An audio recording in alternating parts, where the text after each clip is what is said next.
हाय दोस्तों, कैसे हो आप सभी का देव कहानियाँ चैनल में स्वागत है। आज की हमारी वीडियो में हम जानेंगे कि कैसे भगवान हनुमान जी ने तोड़ा सत्यभामा, सुदर्शन चक्र और गरुड़ का अहंकार।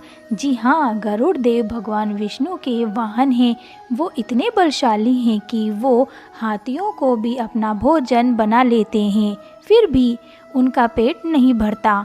अपने विशालकाय पंखों से 1000 कोसों को पल में झपकते ही पार कर देते हैं। उनकी शक्तियों से इसी का अंदाज़ा लगाया जा सकता है कि अमृत कलश को देवताओं की कड़ी सुरक्षाओं में रखा गया था, लेकिन गरुड़ देव उनकी सभी सुरक्षा घेरे को भेद कर अमृत कलश निकाल कर ले आए।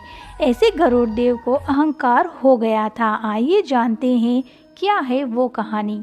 पौराणिक कथाओं के अनुसार गरुड़देव को तेज उड़ान भरने का घमंड था। गरुड़देव को ऐसा घमंड होना स्वाभाविक ही था, क्योंकि वो अति बलशाली और विशालकाय पक्षीराज थे। एक दिन गरुड़देव और सुदर्शन चक्र के बीच श्रेष्ठता को लेकर बहस छिड़ गई।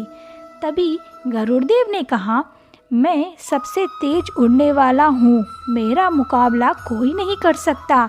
इसीलिए भगवान विष्णु ने मुझे अपना वाहन बनाया है। मैं अपने विशाल शरीर और बड़े बड़े पंखों से हजारों कोस की दूरी पलक झपकते ही तय कर सकता हूँ। सुदर्शन चक्र ने उनकी बातों को गौर से सुना और सहजता से उत्तर दिया, तुम मुझसे श्रेष्ठ नहीं हो सकती। तुम मेरे से अधिक शक्तिशाली कैसे हो सकते हो? मैं भगवान विष्णु का शस्त्र हूँ। उनकी आज्ञा से मैंने कई असुरों का संहार किया है। ये ही नहीं, मैंने एक बार इंद्रदेव के वज्र को भी निष्क्रिय कर दिया है। फिर गरुड़देव बोले, बस इतना ही? लेकिन आप मेरी शक्ति के बारे में सुनेंगे तो आप अचंभित रह जाएंगे। मैंने प्रभु श्री राम और लक्ष्मण को बचाया था। मैंने उनके प्राणों की रक्षा की थी। गरुड़देव के एक बार राम जी और लक्ष्मण जी को नागपाश से मुक्त कराने के बारे में बताते हुए कहा, रावण के पुत्र मेघनाद के चलाए नागपाश के बंधने पर प्रभु श्री राम और उनके भाई लक्ष्मण दोनों मूर्छित हो गए थे। देव, नर, किन्नर किसी में भी इतना सामर्थ्य नहीं था जो इन्हें नागपाश से मुक्त कर सके। तभी मैंने दोनों भाइयों के पास बैठकर उनके शरीर को स्पर्श किया, जिससे वह समस्त नाग भयभीत होकर पृथ्वी में छिप गए। दोनों के बीच बहस का सिलसिला चलता रहा। एक दिन भगवान श्री कृष्ण अपने द्वारका नगरी में रानी सत्यभामा के साथ सिंहासन पर विराजमान थे। उनके पास गरुड़देव और सुदर्शन चक्र उनकी सेवा में विराजमान थे। तभी बातों ही बातों में रानी सत्यभामा ने व्यंग करते हुए पूछा, हे प्रभु, आपने त्रेतायुग में श्री राम के रूप में अवतार लिया था, तभी आपकी पत्नी सीता थी। क्या वो मुझसे अधिक सुंदर थी? भगवान श्री कृष्ण सत्यभामा की बातों का जवाब देते उससे पहले ही गरुड़देव ने कहा, भगवान, क्या दुनिया में मुझसे भी तेज गति से कोई उड़ सकता है? इसी बीच सुदर्शन चक्र ने भी नहीं रहा गया और वो भी बोल पड़े, भगवान, मैंने बड़े बड़े युद्धों में आपको जीत दिलाई है। क्या संसार में मुझसे भी कोई शक्तिशाली है? भगवान समझ गए कि तीनों में अभिमान आ गया है। भगवान मंद मंद मुस्काने लगे और सोचने लगे, इनका अहंकार कैसे नष्ट किया जाए। तभी उन्हें एक उपाय सूझा। भगवान मंद मंद मुस्कुरा रहे थे। वो जान गए थे कि उनके इन तीनों भक्तों को अहंकार हो गया है और इनका अहंकार नष्ट होने का समय आ गया है। ऐसा सोचकर उन्होंने गरुड़देव से कहा, हे गरुड़, तुम हनुमान जी के पास जाओ और कहना, भगवान श्री राम माता सीता के साथ उनकी प्रतीक्षा कर रहे हैं। भगवान श्री कृष्ण के मुख से आज्ञा मिलते ही गरुड़देव जी हनुमान जी को लाने निकल पड़े। इधर भगवान श्री कृष्ण ने अपनी योजना को अंजाम देने के लिए लीला रचने की प्रक्रिया शुरू कर दी। भगवान ने सुदर्शन चक्र को आज्ञा देते हुए कहा कि तुम महल के प्रवेश द्वार पर पहरा दो और ध्यान रहे मेरी आज्ञा के बिना कोई महल में प्रवेश करने ना पाए। श्री कृष्ण की आज्ञा पाकर सुदर्शन चक्र महल के प्रवेश द्वार पर तैनात हो गए। तभी एक व्यक्ति महल में प्रवेश करने की कोशिश कर रहे थे तो सुदर्शन चक्र ने उन्हें रोकते हुए कहा, प्रभु की आज्ञा के बिना किसी को भी महल में प्रवेश करने की अनुमति नहीं है।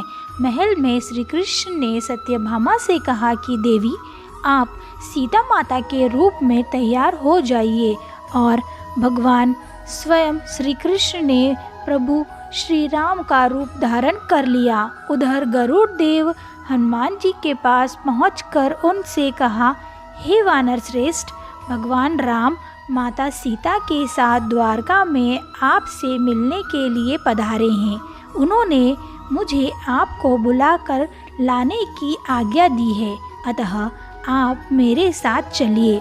मैं आपको अपनी पीठ पर बैठाकर शीघ्र ही वहां पहुंचा दूंगा। वैसे भी आप बूढ़े हो गए हैं।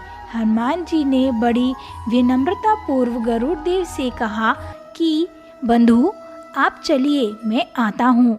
फिर गरुड़ देव ने सोचा कि ये बूढ़ा वानर कब पहुँचेगा। खैर मुझे क्या, कभी भी पहुँचे, मेरा कार्य तो समाप्त हो गया ना, मैं भगवान के पास चलता हूँ। ये सोचकर गरुड़ देव आराम से द्वारका की ओर उड़ चले। लेकिन इसके बाद जो गरुड़ देव के साथ जो हुआ वो बहुत ही मार्मिक क्षण था। गरुड़ देव आराम से महल में पहुँचे। वो इस बात से निश्चित थे प्रभु के आदेश का पालन करके वो ही सबसे पहले महल में पहुँचे। लेकिन उनकी नज़र जब उनसे पहले पहुँचे महल में हनुमान जी पर पड़ी तो वह दंग रह गए। हनुमान जी महल में भगवान के सामने बैठे हुए थे और मंद मंद मुस्कुरा रहे थे। यह देख गरुड़ देव के सर लज्जा से झुक गया। तभी श्री राम के रूप में श्री कृष्ण ने हनुमान जी से कहा, पवन पुत्र, तुम बिना आज्ञा के महल में कैसे प्रवेश कर गए? क्या तुम्हें किसी ने प्रवेश द्वार पे रोका नहीं? हनुमान जी ने हाथ जोड़ते हुए और सर झुकाते हुए अपने मुंह से सुदर्शन चक्र को निकालकर प्रभु के सामने रख दिया। और फिर हनुमान जी ने कहा, हे प्रभु, आपसे मिलने से मुझे कोई नहीं रोक सकता। इस चक्र ने मुझे रोकने का तनिक प्रयास किया था। हे वानर श्रेष्ठ, तनिक आप ठहर जाइए। मैं प्रभु श्री राम के आदेश पर यहाँ उनसे मिलने आया हूँ। फिर सुदर्शन चक्र ने कहा, प्रभु का आदेश है कि अभी किसी को महल में प्रवेश करने ना दिया जाए। हनुमान जी ने कहा, मुझे मेरे प्रभु श्री राम से मिलने से कोई नहीं रोक सकता।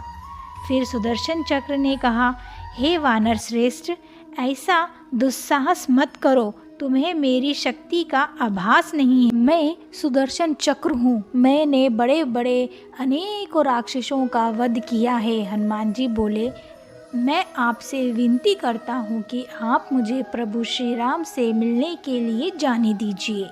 सुदर्शन चक्र ने कहा, मेरे रहते हुए तुम इस महल में प्रवेश नहीं कर सकते हो। भलाई इसी में है कि तुम हट छोड़ दो। हनुमान जी नहीं मानते और महल की ओर हटते हैं। तभी सुदर्शन चक्र उन्हें रोकने के लिए आगे बढ़ता है। सुदर्शन चक्र और हनुमान जी के बीच युद्ध होने लगता है। सुदर्शन चक्र हनुमान जी से कहता है, हे वानर श्रेष्ठ, अभी भी वक्त है, तुम अपने कदम पीछे हटा लो। तभी हनुमान जी ने कहा, ये व्यर्थ में ही मेरा समय नष्ट कर रहा है, मुझे शीघ्र प्रभु श्री राम के पास पहुंचना है।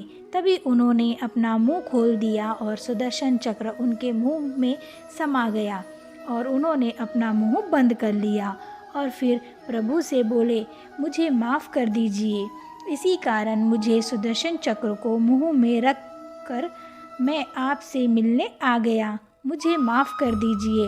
अंत में हनुमान जी ने हाथ जोड़ते हुए श्री राम जी से प्रश्न किया, हे प्रभु, मैं आपको पहचानता हूँ, आप ही श्री कृष्ण के रूप में मेरे राम हैं, लेकिन आपके साथ ये दासी कौन बैठी है? यह बात सुनकर सत्यभामा का मुंह ही उतर गया। उन्हें भी अपनी सुंदरता पर घमंड नहीं रहा। इस तरह कृष्ण जी ने एक युक्ति से तीनों का घमंड चकनाचूर कर दिया। Thank you for watching my videos. मेरे वीडियोज़ को लाइक शेयर सब्सक्राइब भी करिए, बेल आइकन दबाना बिल्कुल मत भूलिए।